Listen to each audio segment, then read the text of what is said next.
하나님의 말씀 함께 보겠습니다. 하나님의 말씀은 마태복음 10장 1절부터 15절까지의 말씀입니다. 신약성경 14면 혹은 15면에 있는 마태복음 10장 1절부터 15절까지의 말씀입니다. 이 계시의 말씀을 읽을 때 하나님의 음성이 여러분 심령 속에 들려지길 원합니다. 예수께서 그의 12 제자를 부르사 더러운 귀신을 쫓아내며 모든 병과 모든 약한 것을 고치는 권능을 주시니라. 12 사도의 이름은 이러하니 베드로라 하는 시몬을 비롯하여 그의 형제 안드레와 세베대의 아들 야고보와 그의 형제 요한, 빌립과 바돌로메, 도마와 세리마테, 알페오의 아들 야고보와 다데오, 가나나인 시몬 및 가룟 유다 곧 예수를 판 자라. 예수께서 이 12를 내보내시며 명하여 이르시되 이방인의 길로도 가지 말고 사마리아인의 고을에도 들어가지 말고 오히려 이스라엘의 집에 잃어버린 양에게로 가라. 가면서 전파하여 말하되 천국이 가까이 왔다 하고 병든 자를 고치며 죽은 자를 살리며 나병 환자를 깨끗하게 하며 귀신을 쫓아내되 너희가 거저받았으니 거저주라. 너희 전대에 금이나 은이나 동을 가지지 말고 여행을 위하여 배낭이나 두벌 옷이나 신이나 지팡이를 가지지 말라. 이는 일꾼이 자기의 먹을 것을 받는 것이 마땅함이라. 어떤 성이나 마을에 들어가든지 그 중에 합당한 자를 찾아내어 너희가 떠나기까지 거기서 머물라. 또 그 집에 들어가면서 평안하기를 빌라. 그 집이 이에 합당하면 너희 빈 평안이 거기 임할 것이요 만일 합당하지 아니하면 그 평안이 너희에게 돌아올 것이니라. 누구든지 너희를 영접하지도 아니하고 너희 말을 듣지도 아니하거든 그 집이나 성에서 나가 너희 발에 먼지를 떨어버리라. 내가 진실로 너희에게 이르노니 심판날에 소돔과 고모라 땅이 그 성보다 견디기 쉬우리라. 아멘. 이것은 하나님의 말씀입니다. 지난 한 주간 저희 교회 설립 20주년 기념으로 건축된 나구나 지역에 있는 마사야라는 마을에 세워진 오픈도어 처치 열린문교회 헌당 예배에 다녀왔습니다. 함께 축하해 주시러 오신 선교사님들도 계셨고 지역 유지들이 참석했고 또 교인들과 그분들이 초대한 분들이 80평 예배당에 가득 메우고 함께 예배했습니다. 잘 안 보이셔도 예배당인데 예배당이 한 80평 되고요. 저 십자가 뒷면에 또 이렇게 1, 2층 업다운식으로 현지 사역자가 사실 수 있는 사택을 마련했고요. 교회 뒤편 2층에는 게스트하우스를 만들고 그다음에 화장실, 그다음에 샤워 시설까지 아주 잘 갖춰진 예배당이 지어졌습니다. 현판식 하는 모습이고요. 저희가 마지막에 예배당 안에서 사진을 찍었는데 이때 보면 좀 작은 모습인 것 같지만 실제적으로 앞에서 찍었더니 한 250명 또 좀 더 의자를 많이 놓으면 300명까지는 충분히 앉을 수 있는 예배당입니다. 이 헌당 예배 드리러 가면서 하나님께서 여러 가지 또 이 건축하는 기간 동안에 여러 가지 마음을 주셨는데 그 중에 크게 두 가지 얘기한다면 지난 4월부터 건축해서 11월까지 약 6개월간의 공사 기간 동안에 갑작스럽게 김동주 선교사님이 부상으로 인해서 현지에서 치료하다 안 돼서 귀국하여 치료하게 되었고요. 치료하시는 중에 또 갑자기 CT를 찍는 중에 아무래도 뇌경색이 온 것이 아닌가, 그래서 좀 더 공사 기간이 늦춰지긴 했습니다. 하나님께서 왜 공사 기간을 늦추실까를 생각해 보았더니 하나님께서 저희에게 이런 마음, 제게 또 이런 마음을 주셔요. 먼저는 예배당은 돈만 있다고 짓는 게 아니다라는 생각을 주셨어요. 실제로 이 마사야 열린문교회 건축비를 저희 교회에서 전액 가지고 시작을 했기 때문에 뭐 중간에 헌금하자 돈이 모자란다 이런 얘기 한 번도 없이 공사 진행에 이거를 보면서 공사 대금을 송금하기로 했습니다. 근데 갑작스러운 선교사님의 사고 소식 또 그리고 거기서 치료 못하고 한국에 나오신다 이런 이야기를 들으면서 왜 이렇게 될까를 생각했더니 하나님께서 우리 교회에도 이런 걸 요구하신 거죠. 기도해라. 성전은 돈 가지고 건축비 가지고 짓는 게 아니라 기도로 지어져야 한다. 이런 마음을 제게 주셨습니다. 저도 선교지 그때 안식월 속에서 선교지를 위해 기도했고, 우리 성도님들도 선교사님 병원에 입원할 때 다들 찾아가 보시고 또 새벽마다 이 선교지 건축을 위해서, 예배당 건축을 위해서 기도하신 줄 압니다. 하나님의 예배당, 하나님을 영화롭게 하는 예배당은 어디에 짓든지, 그게 한국이든 선교지이든 어디에 짓든지 간에 돈만 준비됐다고 짓는 건물이 아니라 기도로 지어져야 하는 것을 깨닫게 되었습니다. 그래서 여러분, 예배당은 재정적인 문제가 아니라 기도의 문제다. 우리들도 아름다운 예배당을 우리 안에 지어갈 때도 기도해야 되고요, 또 우리 교회를 세워갈 때도 기도해야 되는 이유가 거기에 있습니다. 여러분, 기도해 주셔서 참 감사하고요, 앞으로도 생각날 때마다 더 많이 기도해 주시기를 바랍니다. 다음으로 예배당 지으면서 하나님이 두 번째 주신 마음은, 우리가 설립 20주년 기념 예배당을 지었는데 짓고 끝나는 게 아니라 이제 지을 때까지는 우리가 할 일이고, 지어진 교회는 그쪽 성도들이 하나님의 영광으로 채워야 한다는 것을 깨닫게 되었습니다. 여러분, 건축 중에는 우리가 기도했다면 이제 건축한 이후에, 완공한 이유는 그 마사의 열린문교회 교인들이 그곳을 하나님의 영광으로 채워야 합니다. 건물은 용도가 있는 거잖아요. 의미가 있는 겁니다. 그리고 그 건물은 그 용도에 바르게 사용될 때 그 의미를 찾는 겁니다. 예배당은 하나님의 영광이 가득 차야 의미 있고 용도대로 사용되는 것이기 때문이지요. 그래서 예배당은 하나님의 영광으로 가득하기 위해서 저 열린문교회 성도들이 열심을 내야지요. 구약의 성막이나 성전은 세키나, 즉 하나님의 임재의 구름으로 가득했다, 성경은 쓰고 있습니다. 넓은 예배당 지었다고 전에 있던 그 바로 옆에 건물에 1층이 예배당으로 쓰였는데 거기는 그렇게 넓질 않아요. 근데 이 예배당은 공간적으로 보면 2배 정도로 넓어졌는데, 그곳에 넓은 예배당이니까 하나님의 영광이 자연스럽게 임하겠지. 그렇지 않습니다.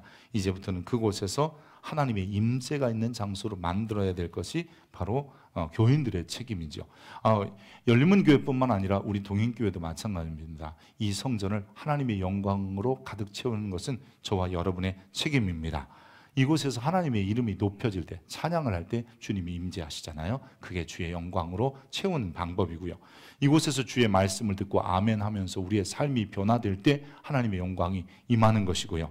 이곳에서 기도하고 부르실 때 주님이 응답하시고 주님이 함께 하심으로 말미암아 주의 영광으로 채워야 되는 것은 저와 여러분의 책임입니다.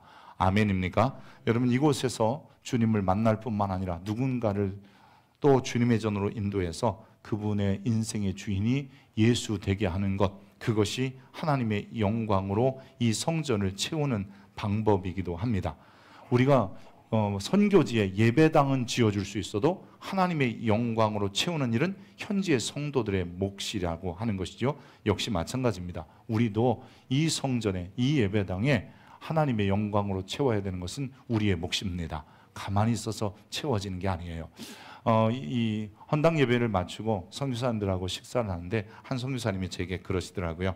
그 인사말 중에 하나님의 영광으로 성전을 채우라는 말이 자기 마음속에 감동이 되었대요. 그래서 사역하는 교회를 어떻게 하나님의 영광으로 채울 것인가, 어떻게 하나님의 임재가 있는 교회가 되게 할 것인가를 생각하게 되었다고 합니다. 여러분, 그들 선교지에도 이런 고민이 있어야 되는 것처럼 우리 자신도 하나님의 성전일 때, 이 예배당이 하나님의 성전일 때 우린 이곳에 하나님의 임재가 있도록 찬송하고 기도하고 말씀으로 우리를 채워가고 또한 주님을 만나고 한 영혼이라도 주께 돌아오게 하는 역할을 감당할 수 있기를 바랍니다.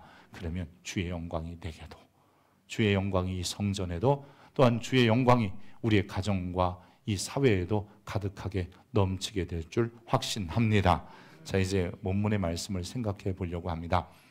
예수님은 하나님 나라를 이 땅에 세우시고 우리를 영원한 나라로 이끌어 가시기 위하여 세상에 오셨습니다. 하나님의 나라에 속하는 사람들은 경건하고 의로운 사람이 아니라 오히려 부정한 사람들, 그리고 이방인들, 연약한 사람들, 심지어는 귀신 들렸던 사람들도 예수님을 왕으로 만나는 순간 하나님의 백성이 되었고 그들을 영원한 나라로 예수님께서는 이끌어 가셨습니다.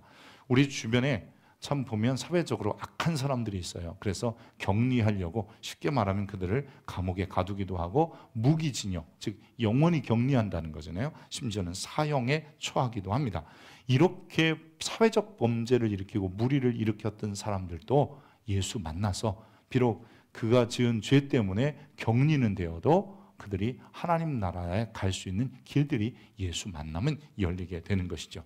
물론 이렇게 변화되는 사람도 있습니다. 악한 사람들도 변화되는데 변화 안 되는 사람들도 있더라고요.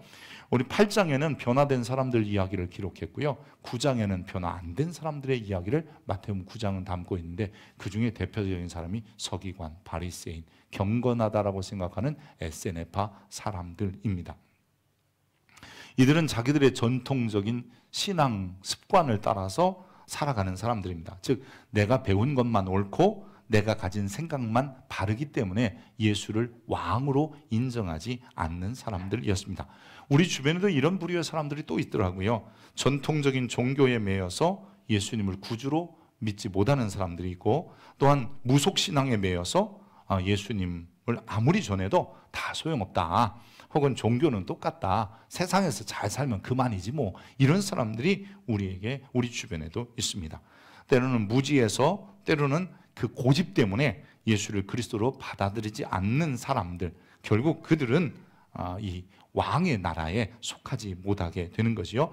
예수님은 그런 사람들마저도, 즉 부정한 사람, 약한 사람, 귀신 들린 자, 심지어는 이방인마저도 다 주님에 들어와서 왕의 나라에 속하여 왕의 백성답게 살다가 영원한 왕의 나라에 들어가기를 원하시는 거죠. 이런 사람들이 주님의 마음과는 달리 자꾸 부정하고 안 믿고 또 왕을 거부하기 때문에 예수님은 먼저 왕의 백성 된 사람을 삶의 자리로 보내시는 거예요. 그래서 때로는 가정에서, 때로는 이 직장이나 사회 속에서 가서 진짜 만나야 되는 분, 이 세상에서 정말 섬겨야 될 분은 우리의 왕이신 예수다라고 하는 것을 증거하게 하시는 것입니다. 여러분, 제자라는 말 우리가 많이 듣고 사도라는 말도 많이 듣는데 사실 이 제자나 사도나 이 한 같은 사람을 어떻게 볼 거냐에 따라서 달라지는 건데요. 먼저 하나님께서는 우리를 왕의 백성으로, 다른 말로 제자로 만드셨고요. 이 우리를 이제 사회 속에서 삶의 자리로 돌아가서 너희들도 혹 우리 주변에 있는 사람들도 다 나같이 되기를 원합니다 라고 전할 때 그 사람을 사도라고 하시는 겁니다. 제자들이 전한 하나님의 나라, 잠깐 생각해 볼게요. 우리가 늘 계속해서 얘기하지만 하나님 나라는 땅에 있지만 땅에 속하지 않은 나라라고 했어요. 이것을 다른 말로 좀 신학적인 용어로 현재적 천국이라고 했지요. 근데 이 천국은 우리의 삶을 살아가는 데 있어서 많은 이것들을, 즉 우리가 천국 백성으로서 사는 삶을 요구하는 곳이 현재적 천국의 개념입니다. 근데 보통 여러분들 머릿속에 천국 그러면 제일 먼저 떠오르는 게 뭐냐면요, 슬픔도 없고 가난도 없고 고난도 없고 죽음도 없고 이별도 없고 아픔도 없고 고달픔도 없고 외로움도 없고 억울함도 없는 뭐 이런 곳, 즉 완벽한 환경으로서의 천국이 제일 머리에 떠오릅니다. 여러분, 이런 천국은 우리가 영원한 천국이라고 얘기하는 거예요. 그 나라에 가면 이룰 수 있어요. 하지만 현재적 천국은 여러분 환경이나 아니면 무슨 상황이 나아지는 게 아니라 내가 하나님의 백성 다운 삶을 사는 것을 현재적 천국이라고 하는 거예요.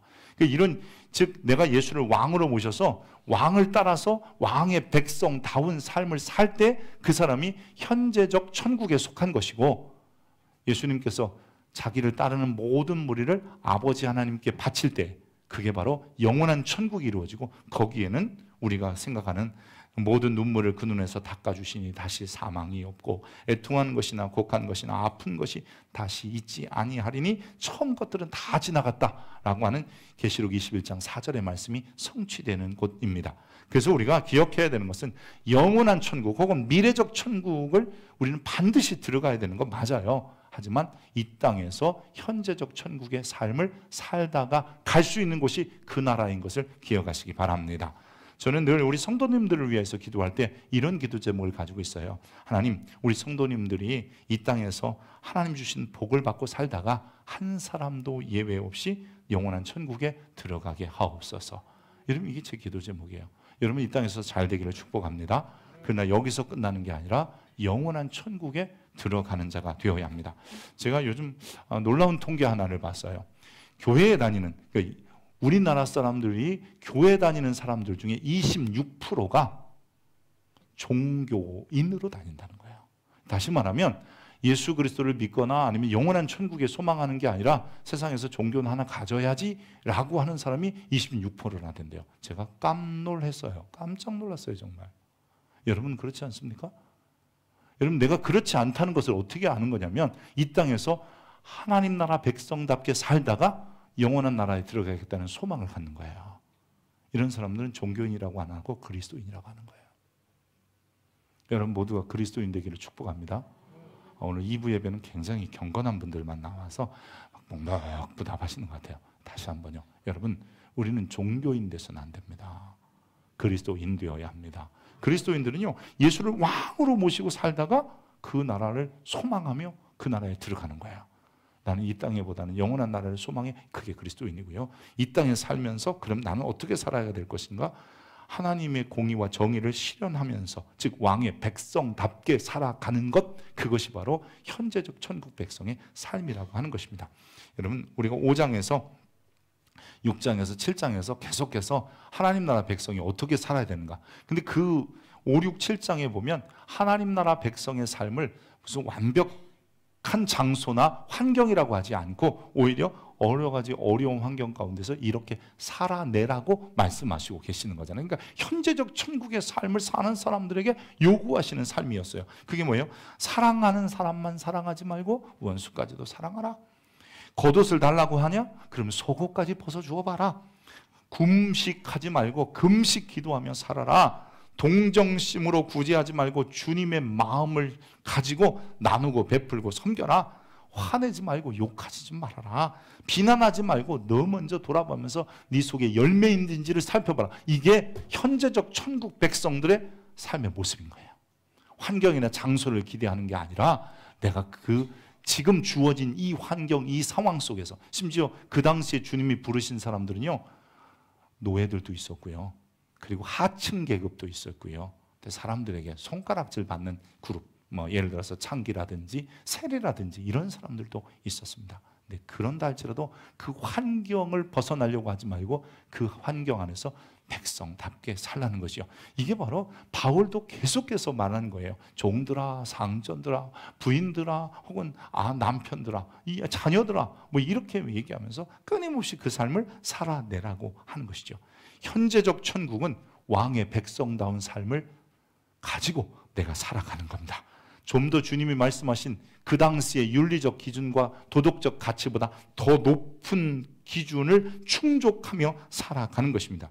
여러분, 구약의 율법을 생각해 보십시오. 그것은 그들에게 주어진 도덕적, 윤리적 삶의 기준이었고 그게 사회법이 되기도 했습니다. 그래서 이 히브리 법전에 보면 우리가 잘 아는 것처럼 부모를 공경하라, 도덕질하지 말라, 간음하지 말라, 살인하지 말라, 거짓 증거하지 말라, 탐내지 말라 등등이 기록되어 있어요. 우리나라 법전에는 그런 말이 없어요. 물론 이런 건 있어요. 도덕질하면 이런 형에 처해진다. 예를 들어 벌금을 내라든지 아니면 구류를 한다든지 아니면 무슨 감옥에 몇 년 형을 받아야 된다. 이런 건 있단 말이에요. 근데 하나님이 원하시는 것은 그 백성들의 삶은 단지 그 어떤 벌 준다, 혼내준다가 아니라 윤리적 가치와 기준을 가지고 살아야 된다. 백성답게 살아야 한다고 말씀하시는 겁니다. 이런 얘기를 하면 그러면 구원받을 때 윤리와 도덕이 필요해요? 지금 그런 얘기를 하고 있는 게 아니에요. 이미 왕의 백성이 된 사람들, 예수의 십자가를 믿고 예수님 때문에 왕의 백성이 된다는 것을 믿는 사람들에게 요구되는 삶이 좀 더 나은 윤리와 도덕적 가치를 가진 삶이라고 얘기하는 것이죠. 완벽한 복음, 온전한 복음은 여러분 내가 예수 그리스도로 말미암아 구원받고 구원받은 그 이후의 삶을 살아내는 데 있는 겁니다. 왕의 백성된 자는 영원한 나라 가기까지 내게 주어진 특권에만 관심을 갖지 말고 내게 주어진 의무 혹은 내가 해야 될 감당할 책임을 다해내는 이런 사람이 바로 현재적 천국 백성이어야 한다는 것이죠. 현재적 천국에 들어온 우리, 이미 여러분 하나님 나라의 왕의 백성인 것을 믿습니까? 그럼 우리는 현재적 천국에 살아가는 거예요. 그럼 주님이 우리에게 원하는 건 무엇이겠어요? 다른 게 아니에요. 무엇이 가치 있고 명예로운 삶이냐? 그것은 주의 뜻을 이루며 하나님 안에서 그냥 살아가는 겁니다.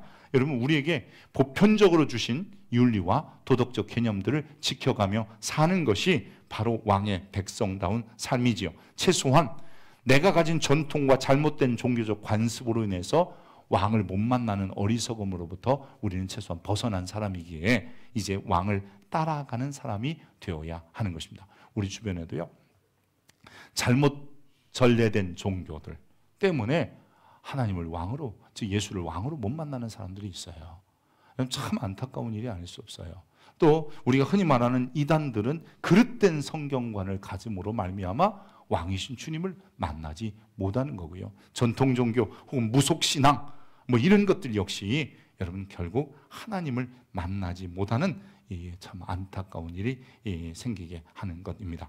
주님은 우리를 먼저 그 왕의 나라에 속하게 하신 거예요. 내가 예수를 그리스도로 믿는다는 것은, 그분이 왕이라는 것을 믿는다는 것은 나는 현재적 천국에 속했다는 말과 같은 것이에요. 여러분 모두가 그 나라의 백성인 것을 확신하길 축복합니다. 아멘입니까? 그 나라의 백성이구나, 나는 왕의 자녀구나, 이것에 대한 확신이 우리에게 있을 때 우리의 삶의 모습들이 달라지게 되는 것입니다. 특별히 이제 주님께서는 그 왕의 백성들에게 이제 동일하게 제자라고 부르시면서 그들을 세상에 나갈 때는, 주님과 함께 할 때는 늘 제자라고 부르셨는데 그들이 삶의 자리에 가서 모든 사람이 왕의 백성이 되어야 하고 예수님을 이 그리스도로 믿어야 합니다라고 할 때 그들을 주님께서는 사도라고 부르셨습니다. 그러니까 이 제자와 사도라는 것은 떼어지는 게 아니라 같은 사람인 거예요. 주님 앞에 나올 때는 제자의 모습이지만 나가서 삶의 자리에 살 때는 사도라고 부르시는 거예요. 여러분, 제자는 배우는 자들이고 사도는 보내심을 받았다, 아포스톨로스라는 말인데, 이것은 결국 어떤 말이냐면 주님에게 배워서 가서 주님을 전하는, 왕을 따라가지만 동시에 왕을 전하는 사람들이다라고 하는 것이죠. 여러분이 제자인 것을 믿습니까? 그러면 여러분 사도입니다. 아멘입니까? 자, 12제자에 대해서 성경에 그 이름을 기록하고 있어요. 여러분, 이 좋은 이름들은 우리가 불러줘야 돼요. 우리 기억하는 건, 이 좋은 한글을 만들어서 우리에게 성경을 읽을 수 있는 세종대왕 우리가 기억하잖아요. 임진란에서 우리를 구해서 그래도 한반도가 이렇게 하나님 나라를 잘 믿을 수 있는 길들이 열리게 한 이순신 장군 우리가 기억하잖아요. 그런 것처럼 먼저 제자 되었다가 사도로서의 역할을 해서 복음이 이렇게 우리에게까지 들어오게 한 그런 사도들의 이름을 우리가 한 번쯤 불러주는 것도 좋습니다. 우리 10장 2절부터 한번 좀 보여주세요. 같이 한번 해보십시다. 먼저 베드로 있어요. 그죠? 베드로 동생이 누구예요? 안드레, 형제지간이에요. 그러니까 두 형제가 다 주님 따라가는 제자가 된 거예요. 세 번째는 야고보와 요한이 있어요. 이 아버지가 세베대예요. 세베대라는 사람의 두 아들인 야고보와 요한이 예수님을 쫓아다니게 됩니다. 또 빌립과 바돌로메는 친구지간이에요. 그리고 도마와 세리마테는 같은 동네 사람으로 보여지고, 알페오의 아들 야고보라는 사람과 다데오, 그리고 더 나가서 가나나인, 이 가나나인이라는 말은 열심당원이라는 뜻인데, 열심당원들 혹은 혁명파예요, 이 사람들은요. 그런 사람, 시몬이라는 사람이 있었고, 그 다음에 예수를 판 가룟 유다, 뭐 이런 사람인데, 유다를 빼고도 11명이고요. 초대교회는 11명이라기보다는 12명이라는 것을 원해서 마띠아라는 사람을 포함해서 12명이 됩니다. 왜냐하면 그 당시에는 12이 돼야 뭔가 이렇게 조합이 이루어졌다라고 생각하는 겁니다.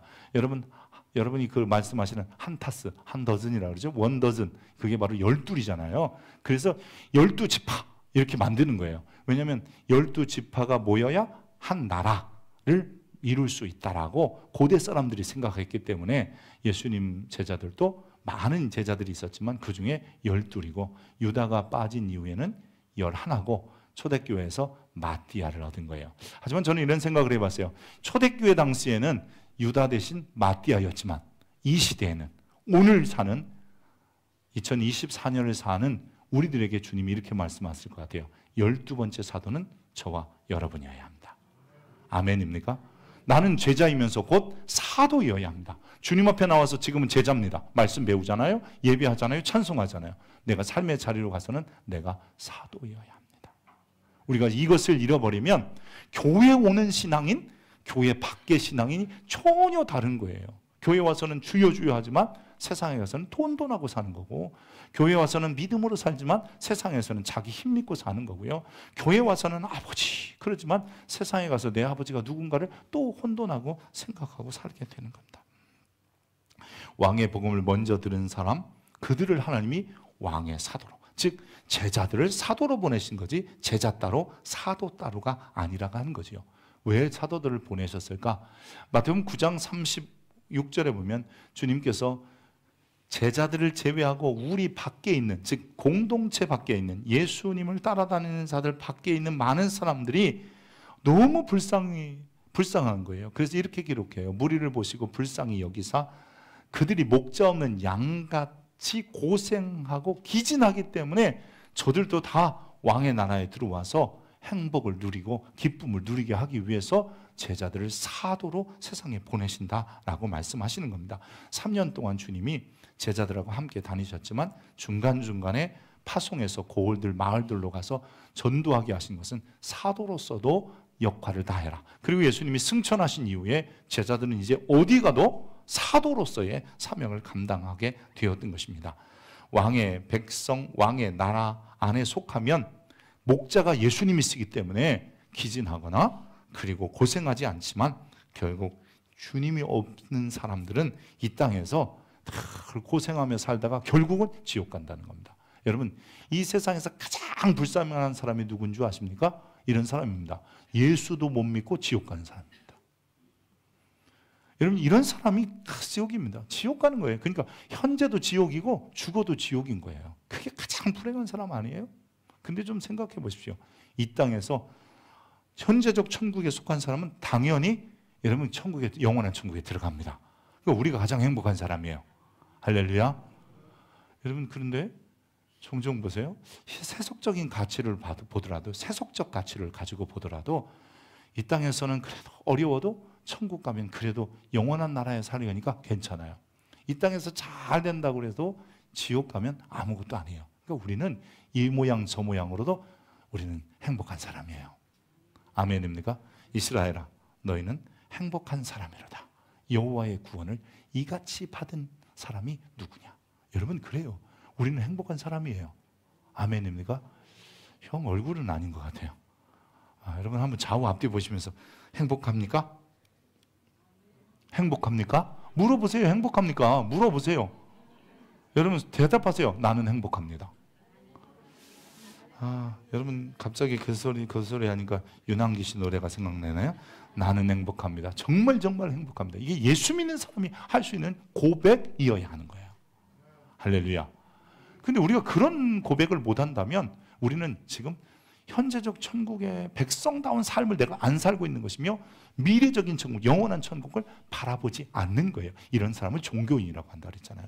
우리는 종교인 되면 안 됩니다. 그리스도인 되어야 합니다. 주님께서는 이렇게 행복한 우리들을 통해서 또 다른 사람들이 하나님 나라에 들어오기를 원하는 거예요. 그래서 제자이며 동시에 우리를 사도로 세상에 보내신 거죠. 여러분, 현재적 천국을 이야기할 때 땅에 있지 않고 땅에 속하지 않은 나라라고 하는 이유는 결국 이 땅에서 완벽한 환경이 아니라 하나님의 백성답게 사는 것을 얘기하는 것이며, 그리고 이제 영원한 나라 가기까지 우리를 통해서 사도가 되어서 한 영혼 한 영혼을 건져와야 하는 것입니다. 히브리 사람들은 학생이라는 말은 어떤 의미냐면, 사실 이 학생이라는 말이 신약에 와서 이 제자, 사도라는 말로 이렇게 번역이 되었어요.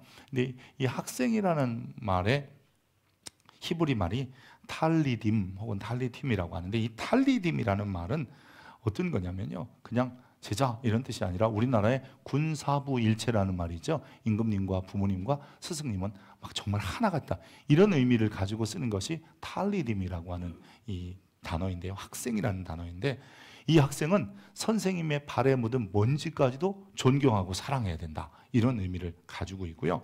미시나에 보면 이 스승에 대한 존경과 사랑이 얼마나 큰지 어디나 가든지 이 스승님이 가르친 그대로 전하고 스승님이 가르친 그대로를 선포하는 사람을 학생 혹은 우리가 생각할 때 이제 제자라고 하는 거죠.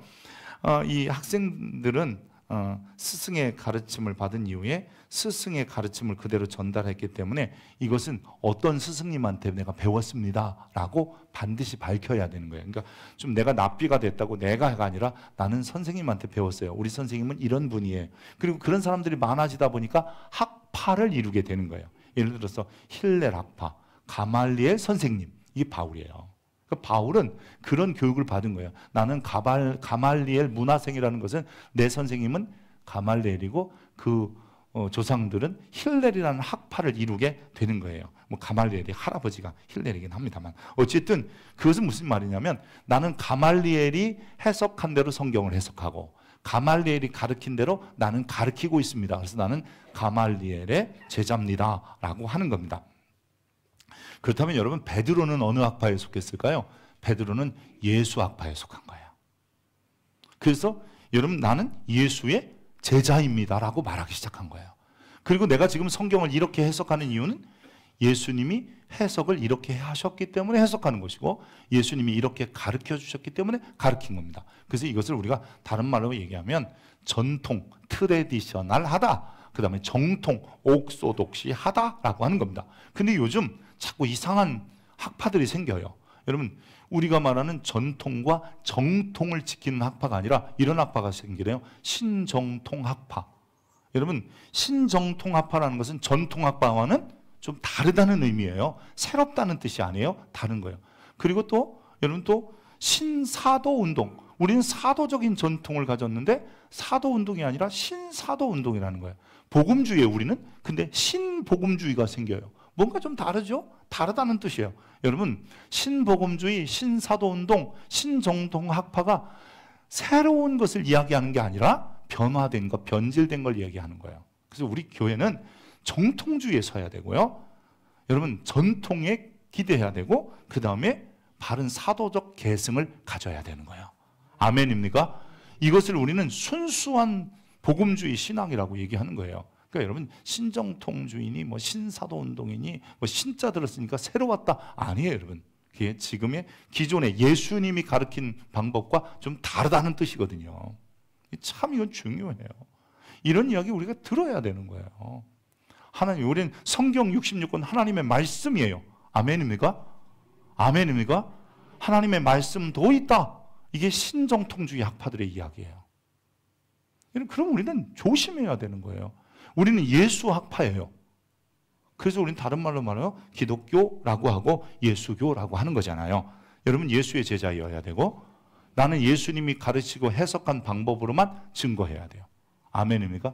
제발 이런 얘기 하지 마세요. 뭐 칼빈주의니 바르트주의니 이런 거 하지 마세요. 예수주의지 우리는. 지금까지 목사가 설교하면서 늘 강조하는 게 뭐냐면 예수님의 방법대로만 하려고 노력하는 거잖아요. 그게 바로 바른 말씀이기도 한 거예요.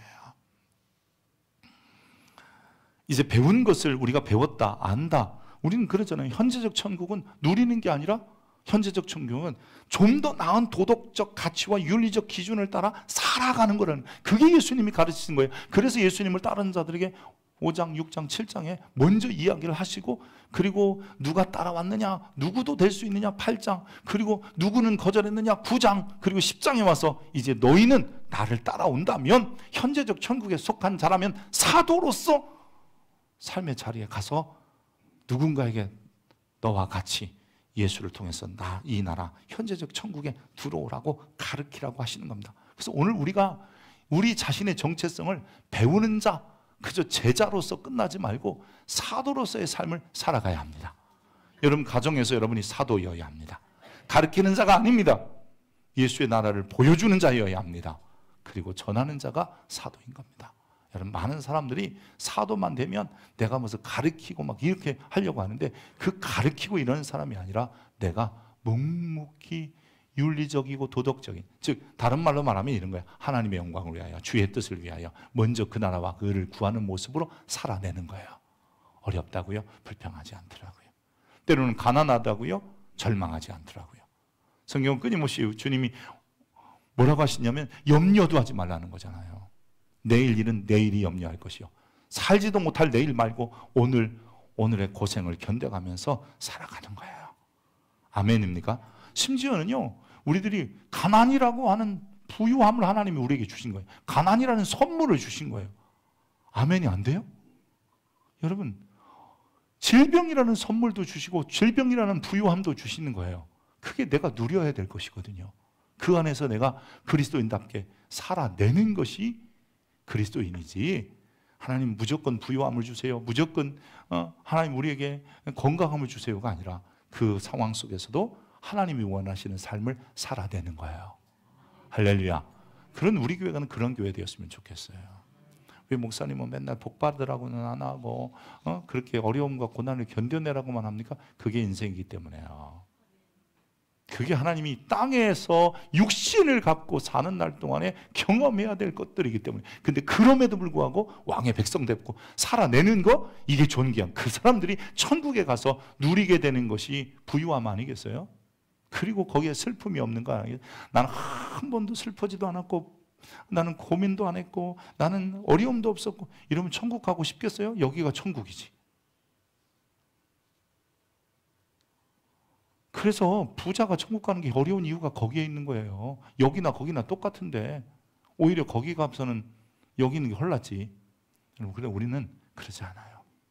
내 삶의 수많은 외로움과 또 슬픔, 고달픔, 내적인 갈등을 겪어가면서도 왕의 백성답게 살면서 누군가에게 그걸 보여주는 거야. 할렐루야. 여러분을 바라보는데, 야, 저 사람 같으면 나도 예수 믿어야지. 이분이 사도야. 그러니까 내가 뭐 사도 되는 게 아니라, 뭐 많이 알아서 사도 되는 게 아니라 하나님의 백성답게 살아냄이 사도인 거예요. 할렐루야.